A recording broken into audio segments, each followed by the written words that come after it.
동방에서 일단의 천문학자들이 유대인의 왕의 탄생을 가리키는 그런 특별한 별을 이렇게 보게 됩니다.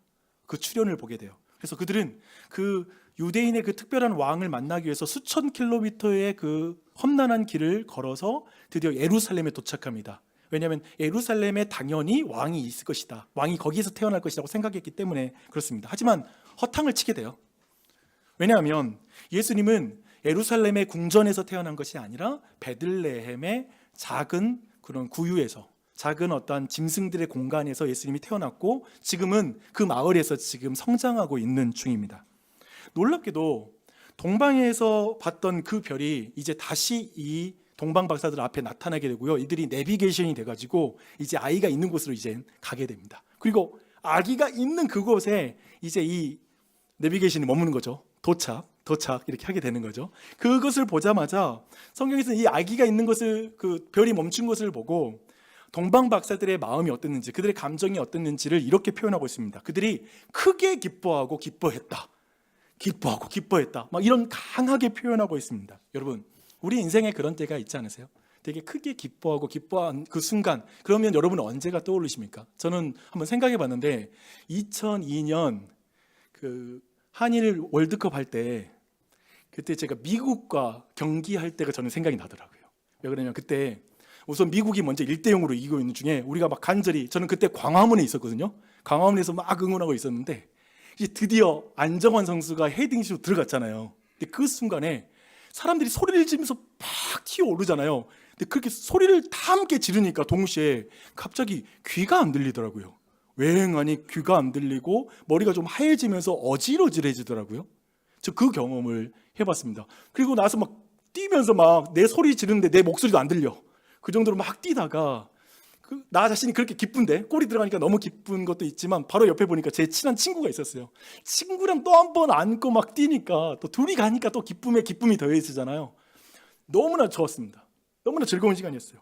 근데 기쁨 위에 기쁨이 더한다라는 것, 축구 경기 하나 보는데도 뭐 이렇게 기쁜데, 그렇죠? 너무나 기뻤는데 분명히 이 동방 박사들이 그 별이 아기가 있는 곳에 딱 머물렀을 때 그 기쁨은 그것보다 더 기쁜 기쁨이었을 것 같아요. 굉장히 큰 기쁨이었을 것 같아요. 그리고 그래서 아기가 저기 있다라는 것, 곧 만날 수 있다라는 것도 너무 기쁘지만 한편에 옆에서 이제까지 수천 킬로미터를 같이 걸어왔던 친구들을 보면서 다시 한번 얼싸안고, 야 우리 다 왔어 라고 하면서 그들 사이에 기쁨이 또 넘쳐났을 거라는 생각이 듭니다. 근데 이제 그들이 집에 들어갑니다. 아기가 어머니 마리아의 품에 안겨 있는 거예요. 근데 그들은 이제 그 아기께 경배했다라고 성경은 말하고 있습니다. 그리고 나서 보배합을 열어서 이제 황금과 유향과 모략을 드린 거예요. 이게 여러분 생각해보세요. 요즘 금값 되게 높은데 지금 굉장히 값비싼 거, 그 당시에 퍼퓸, 그러니까 굉장히 고급 어떤 정말 비싼 어떤 그런 향수를 주님께 드리고 하는 이런 지금 값비싼 예물을 하나님, 아기 예수께 선물로 드리는 것이죠. 근데 지금까지 봤던 이 장면은 교회를 오래 다닌 사람들은 어려서부터 성극을 통해서 한 번쯤은 크리스마스 시즌에 한번 봤을 것이고요. 교회를 안 다니는 사람들도 동방박사 그러면 이제 어느 정도 이해하고 있는 그런 이야기입니다.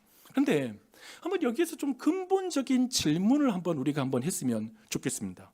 왜 동방박사는 예수님을 만나려고 그 먼 길을 떠났을까? 그리고 어떻게 그렇게 값비싼 선물을 예수님께 바칠 수 있을까라는 이런 질문을 해보는 것이죠. 그도 그렇지 않습니까? 첫째, 그들은 어떤 의미에서 그렇잖아요. 뭐냐면 자기 나라 왕도 아닌데, 자기랑 굳이 상관없는데 그럴 필요는 없었을 거라는 생각이 들어요. 그러면서 저는 그 이유를 두 가지 정도로 이렇게 말할 수가 있을 것 같아요. 첫 번째는 뭐냐면 그들은 예수님이 자신들과 관련이 있는 그 유대인의 왕이라는 걸 느꼈을 것입니다. 자기랑 상관없는 왕이 아니라 자기와 깊이 관련이 있는 왕이라고 생각하고 지금 그 앞에 먼 길 마다 않고 거기에 와 있다라고 말할 수가 있다라는 것이죠. 그러면서 오늘 초대되신 분들, 어떤 의미에서 우리 모두가 내가 왜 여기 와 있지? 배우자 눈치 보고 왔을 수 있고 여러 가지가 있을 수 있겠지만, 이 예수는 나와 무슨 관련이 있을까라는 거 오늘 여러분과 관련이 있는 날이 됐으면 좋겠어요. 제 마음은. 그러나 강제하지는 않을 테니까 잘 들어보십시오.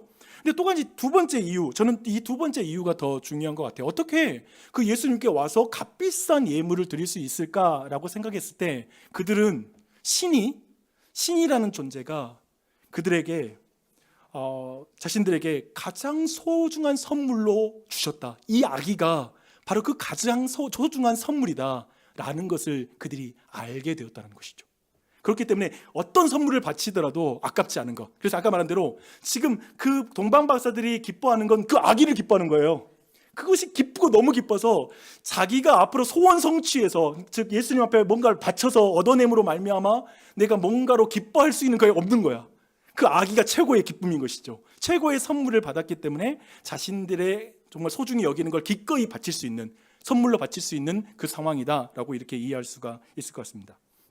동방박사들이 이렇게 말하는 거죠. 이 아기는 유대인의 하나님이 세상에 준 최고의 선물이야. 이 특별한 왕에게 우리도 선물을 드려야 돼. 너무 기쁘다라고 이렇게 말하는 것이죠. 여러분, 동방박사는 그들의 기쁨은 무언가를 얻어서 기쁜 것이 아니라 계산을 멈출 수 있는 왕을 선물로 받았기 때문에 기쁜 것이죠. 다르게 말하면 우리에겐 익숙한 기쁨은 뭐예요? 해냄의 기쁨이죠. 내가 뭔가를 해낸 때, 성취할 때의 기쁨이지만 지금 여기에서의 기쁨은 뭔가를 받음의 기쁨이죠. 내게 주어진 것에 의한 기쁨이 그 안에 넘쳐났던 것입니다. 그래서 예수님과 지금 동방 박사의 이 관계를 설명하면 이렇게 표현해 볼 수 있을 것 같아요. 서로 선물의 관계다. 선물을 주고 받는 관계라고 이렇게 말할 수 있을 것입니다. 여러분, 이제부터 이 선물의 관계가 얼마나 특별한 것인지 이 관계의 대조적인 관계 하나를 보면서 여러분과 함께 살펴볼 텐데요. 이 세상은 사실상 거래의 관계의 세상이라는 걸 알아야 됩니다. 우리가 사는 세상이 다 거래예요. 선물이라는 게 진짜 존재하지 않아요. 예를 들어 볼게요. 열심히 공부해야 좋은 대학교에 가는 거야. 노력하면 성공할 수 있어. 그렇죠? 노력 안 하면 성공 못 한다. 성과를 내면 인정받아야 되는 거 아니에요? 성과를 내야 인정받죠. 사랑도 주고받는 것이 공평해야 지속되는 법입니다. 가족들끼리도 기브 앤 테이크 해야 돼요. 받기만 하면 결국 가족도 안 좋아합니다. 그렇죠? 모든 진짜 친밀한 사랑의 관계마저도 부부끼리도 너는 안 줬잖아. 왜 내가 더 줘야 돼?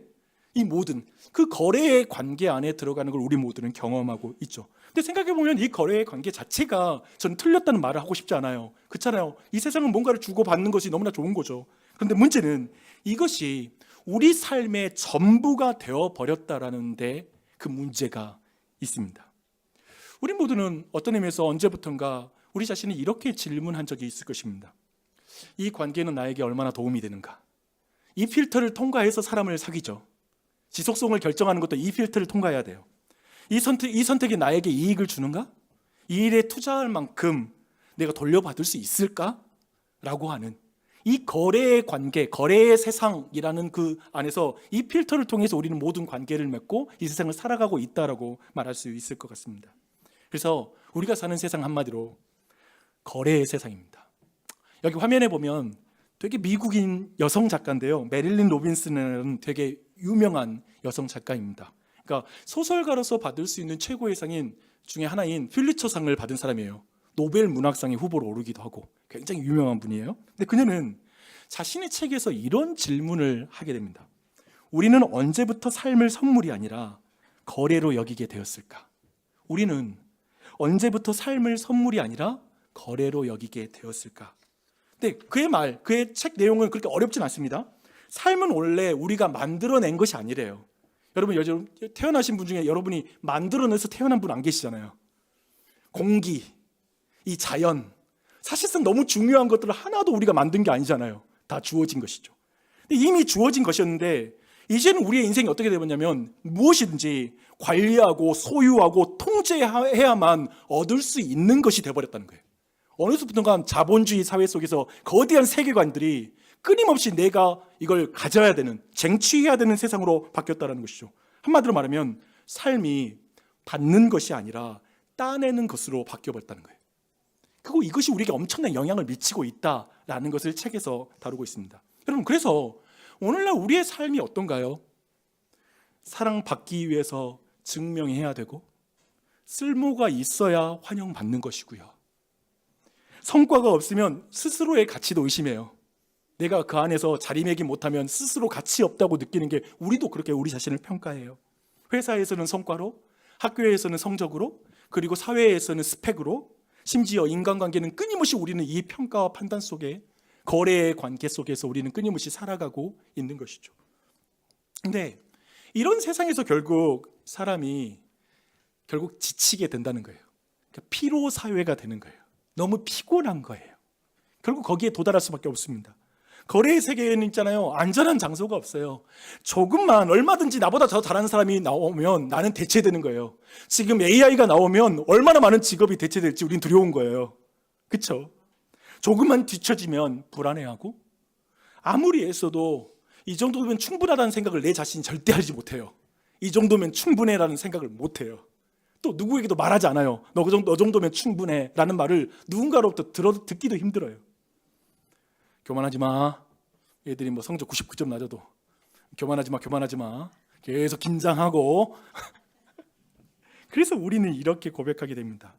제가 볼 때 이거예요. 제가 이 문장을 좀 만들어 봤는데, 우리는 있잖아요, 인생 가운데 실패해서 지친 것이 아니라 거래로 살아가니까 지치는 거예요. 모든 게 선물이 없는 거야. 거래로만. 그 안에서 우리가 평가받으니까 너무나 지친 삶을 살고 있다라고 말할 수가 있을 것입니다. 여러분, 이제 이 자리에서 다시 동방박사의 이야기로 한번 돌아가 보게요. 동방박사가 있잖아요, 예수님께 황금과 유황과 모략을 바칠 때 이것은 거래가 아니라 뭔가를 거래를 위해서 지불하는 게 아니에요. 그렇잖아요. 그들은 이 선물을 드리니까 예수님 나중에 좀 우리 뭐 좀 챙겨주세요. 오늘날 많은 어떤 그리스도인들 그렇다 하더라고요. 헌금하면서 주님이 좀 챙겨줄 걸 기대하면서 하기도 한다고. 예를 들면은 지금 이게 그게 아니에요. 동방박사는 그런 마음이 아니에요. 오히려 정반대예요. 그들은 이미 가장 큰 선물을 받은 사람들인 거예요. 가장 큰 선물을 받았어요. 자신들의 계산과 모든 예측을 넘어서 자신들의 삶과 운명에 깊이 연결된 존재를 지금 대하고 있는 거죠. 그가 내게 주어졌다는 걸 아는 거야. 그것을 하나님이 내게 보내주신 분이라는 걸 알고 있는 거예요. 이 사실을 지금 보고 있는 것입니다. 그래서 그들의 반응이 뭔지 아세요? 그들의 반응은 거래가 아니라 경배예요. 여기에 경배가 발생합니다. 경배는 자격 없는 자에게 은혜가 베풀어질 때 나오는 게 경배예요.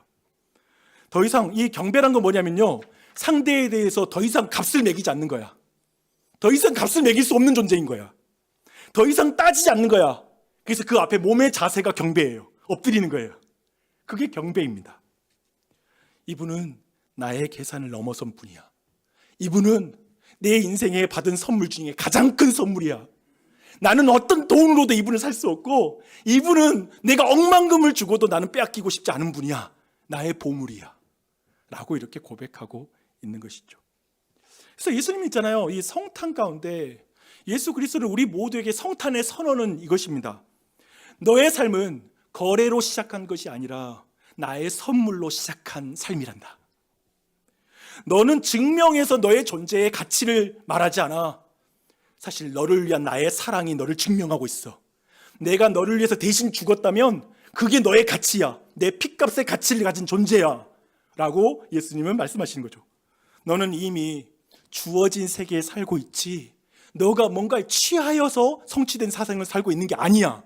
라고 이렇게 우리에게 말씀하고 있는 것이죠. 그래서 성탄은 하나님이 세상과 거래를 시작하신 사건이 아니라 하나님이 세상에 자신의 선물을 내어주신 사건이죠. 자기의 독생자 예수 그리스도를 우리에게 선물로 내어주신 사건, 그것이 크리스마스입니다. 온 우주의 왕이신 창조주 하나님이 그 하늘에 그 천장을 찍고 들어와서 사람의 몸을 입고 이 땅에 선물로 내려오신 것, 메리 크리스마스, 아멘. 이 크리스마스입니다. 그런데 딱 이 지점에서 이렇게 기독교가 신이 인간의 몸을 입고 이렇게 야기로 태어나는 거, 이런 방식, 그리고 나중에는 십자가에 달려 죽는 방식으로 인간을 구원하는 이런 모든 방식에 대해서 거래의 세계, 거래의 관계에 익숙한 사람들은 이런 질문을 안 할 수가 없어요. 도대체 성경에서 말하는 신이 도대체 무슨 신입니까? 능력이 많다면서요, 전능하다면서요, 그렇다면 타노스처럼 손가락을 튕겨서 사람을 구원하면 되는 거 아니에요? 왜 그렇게 능력이 많으면 쉽고 빠르게 하면 되는 거지, 왜 그렇게 느리게 그렇게 복잡한 절차를 거쳐서 인간을 구원한단 말입니까? 아기 예수가 이 땅에 태어나서 또 막 그렇게 태어나서 막 자라고, 이거 계산이 안 맞잖아요. 죄인을 구원하려고 하나님이 죽는 게 말이 돼요? 도대체 이 계산법을 이해가 안 됩니다. 이렇게 말하는 거죠. 능력이 있으면 왜 그렇게 행동하냐고 라고 말하는 것. 이 질문을 거래의 세계에 여러분이 지금 살고 있다면, 아마도 여러분이 지금 기독교에 아직 들어오지 못한 분들, 특별히 오늘 처음에 방문하신 분들은 무조건 이 질문 안 할 수가 없어요. 왜 그렇게 꼭 이래야 돼? 그렇죠? 그래서 우리 모두는 이런 질문이죠. 신의 가성비를 묻는 거죠. 도대체 이게 가성비가 있는 그런 행동이야? 라고 이렇게 질문하고 있는 거죠. 우리에게. 그러면서 우리 모두에게 능력이 있다는 건 뭐예요? 내가 생각해 봤지. 애누리를 검색할 필요가 없어. 능력이 있으면. 가격 비교 사이트를 왜 들어가? 그냥 사. 뭐 반품할 필요 없어. 쿠팡 해가지고 또 반품 또 하고. 왜 그래? 백화점 가서 그냥 보이는 대로 찍고 사면 되잖아요. 반품할 필요 없이 딱 정해진 거, 내가 원하는 디자인 직접 보고 고르는 거예요. 우리에게 능력이 있다는 건 더 편하고 더 쉬운 길을 선택할 옵션이 있다는 소리죠. 우리 모두가 능력을 갖기 원하는 이유는 이걸 거예요. 그런 계산의 그런 관계, 계산의 세상에 사는 사람들의 입장에서 예수 그리스도의 이 땅의 성육신과 그리고 그분의 죽으심은 그런 의미에서 우리 안에 질문이 있다는 것이죠. 맞아요. 하나님은 전능하신 분이십니다. 그러나 그 능력을 아무런 방향으로 마음껏 사용하는 분이 아닙니다. 네, 이 부분은 되게 이해하기 어려운 이 부분인데, 이 부분을 제가 비유 두 가지로 한번 설명해 볼게요. 특별히 하나님은 있잖아요. 사랑과 공의라는 길을 따라서만 그분이 이 능력을 사용하거든요. 그걸 한번 제가 설명해 드릴게요. 여러분, 댐을 생각해 보세요. 댐에 물이 저장되어 있는 그 물은 엄청나게 강력합니다. 우리가 아는 것처럼. 우리가 그 물이 정해진 수로로만 흐를 때 그건 생명을 만들 수 있는 물이 될 것이고, 또 한편에 터빈을 돌려서 전기 에너지를 만들어서 많은 사람을 유익하게 할 수 있는 에너지가 될 수 있을 거예요. 그 수로로 가야 돼요. 그런데 만약에 그 댐에 있는 물이 수로로 가지 않는 걸 여러분 뭐라고 부르죠? 그걸 댐이 터졌다 혹은 홍수 났다 그러겠죠. 물이 그 길로 안 가면 사람들을 죽이게 되죠. 사람들에게 정말 공포죠. 모든 걸 파괴해 버릴 것입니다. 그런 의미에서 우리가 생각하는 힘, 전능함을 말할 때 중요한 건 그 힘의 크기가 아니라 그 힘이 어디로 흐르느냐라는 것이 하나님께 너무 중요한 거예요. 우리는 하나님 능력 있으면 좀 마음대로 하세요 좀 이라고 우리는 요청하지, 길 없이 일하라는 거야. 하지만 하나님 그렇게 일하실 수 없는 거예요. 어떤 원칙을 따르느냐, 어떤 실행 시스템을 따라가느냐가 하나님께 중요하단 말이죠. 이 부분 좀 더 하나 비유만 더 볼게요. 다른 비유 하나. 그것은 뭐냐면 인간 권력이라는 것입니다. 돈과 권력이 누구에게 있느냐에 따라서 그건 굉장히 다릅니다. 예를 들면 돈과 권력이 아돌프 히틀러에게 있을 때 전 유럽만이 아니라 전 세계가 전쟁터가 되어서 수많은 사람이 죽어가죠. 그 힘이 그리 흘러가니까. 그런데 생각해보면 또 한편에 수백만의 유대인들이 학살을 당했고요. 근데 그와 또 다르게 기원전 3세기에 또 다른 왕이 있어요. 인도에 마우리아 왕조가 있었는데 아소카 대왕이라는, 여러분 대왕 그러니까 이 사람 굉장한 인물 같죠? 맞아요. 굉장히 특별한 인류 역사에서 흥미로운 사람이에요. 그런 처음에 정복 군주였어요. 다른 사람들을 정복하고 피를 흘림으로 확장해 나가는 어떤 피해 굶주리는 왕이었어요. 근데 그가 어느 날 어느 한 전투에서 수십만이 죽어간 모습을 보면서 깊은 회의감에 빠지면서 그 마음의 길이 바뀌어버렸어요. 어떻게 바뀌었냐면 그 이후로는 관대함과 자비의 통치로 완전히 전환한 거예요.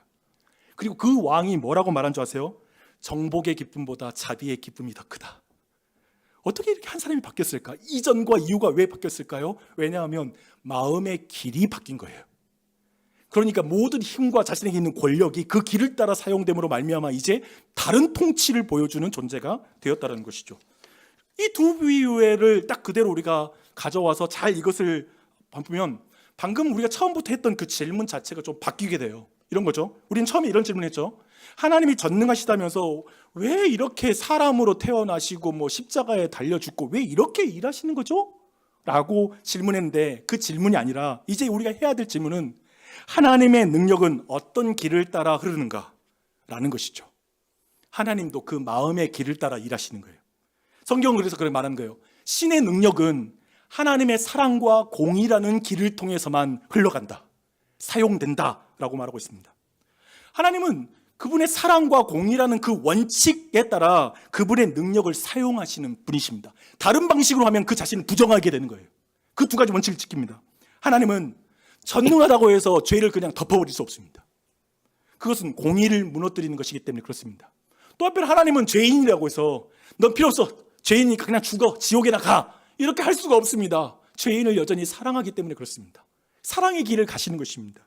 그래서 흥미롭게도 이 두 가지를 모두 붙드는 건 딜레마예요. 이건 신의 딜레마예요. 사랑과 공의를 동시에 붙드는 것 자체가 우리 편에서도 이해가 안 되시죠? 우리가 이 두 가지를 함께 붙드는 방법을 우리도 잘 모르겠어. 도저히 이 일을 하나님이 어떻게 하신단 말이지? 라는 거죠. 사랑만 택하면 공의가 무너지고, 공의만 택하면 사랑이 무너지는 그 상황인 것이죠. 이 딜레마를 푸는 것, 이 놀라운 딜레마를 푸는 하나님은 놀라운 지혜로운 분이셔서 이 딜레마를 이제 풀어가요.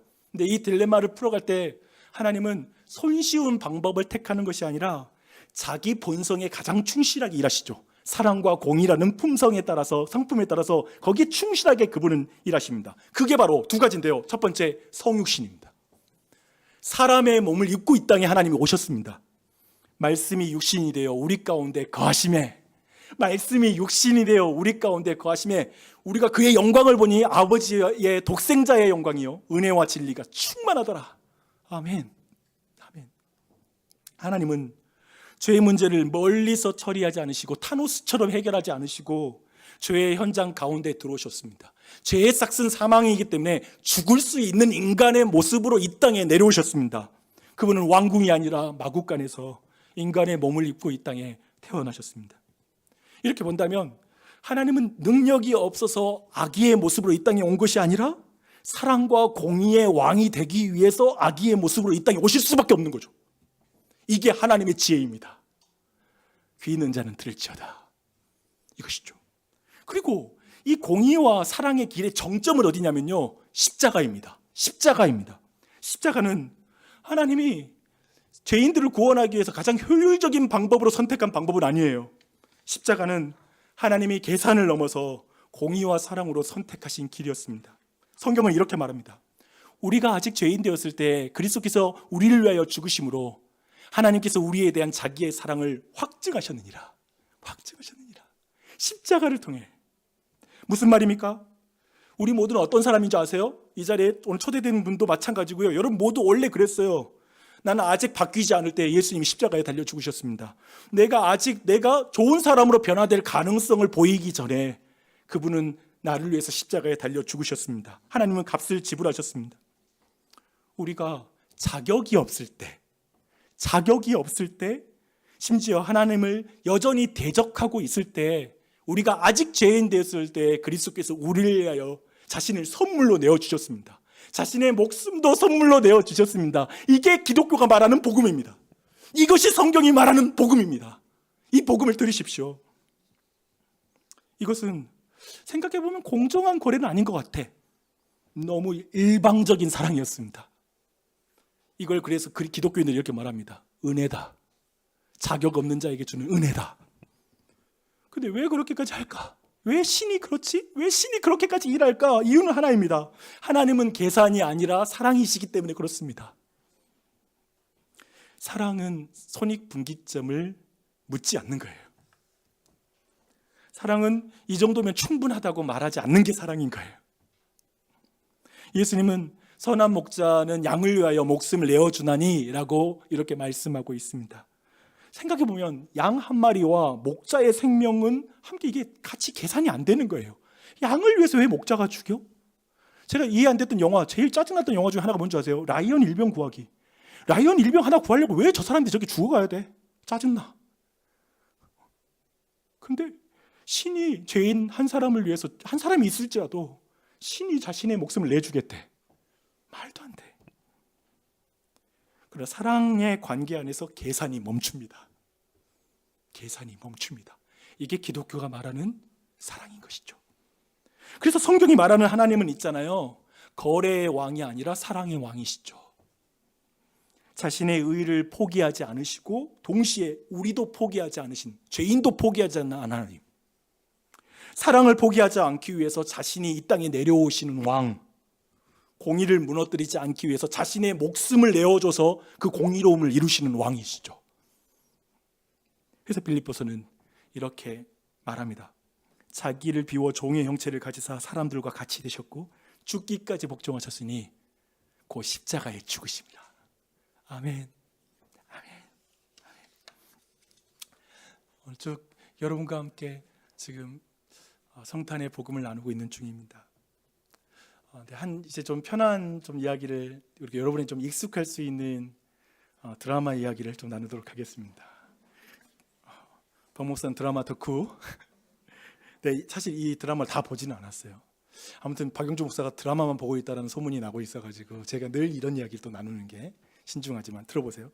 넷플릭스에 사실 최근에 굉장히 많은 사람들에게 사랑을 받았던 작품 하나가 있어요. 뭐냐면 서울 자가의 대기업 다니는 김부장 이라는 이 드라마가 나왔는데 진짜 많은 직장인들에게 공감을 가진 그런 작품이었습니다. 여러분 혹시 보신 분 손 들어보실래요? 안 보도 상관없어. 오늘 내가 말해주는 거 보면 다 본 거야.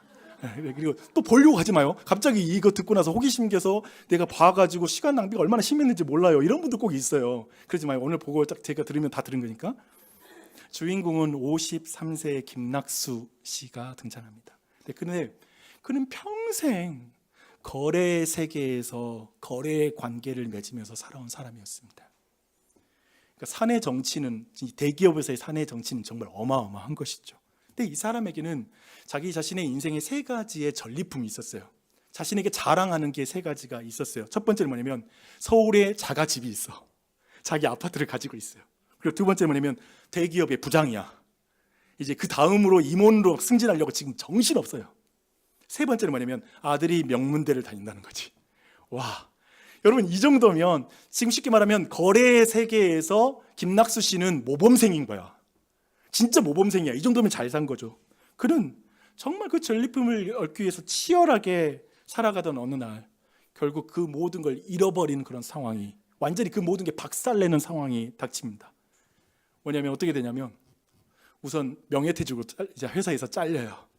이제 그만두게 되고, 또 한편에 퇴직금으로 받은 것을 사기를 맞아가지고 완전히 그 퇴직금을 다 날려버려. 그 상황에 처하게 되고, 또 한편에 아들도 그 좋은 대학교에 가서 인생의 방향을 잃고 어떻게 방향을 나갈지를 모르는 거예요. 이 상황에 처합니다. 쉽게 말하면 지금 낙수 씨는 거래 세계에서 완전히 패배자이죠.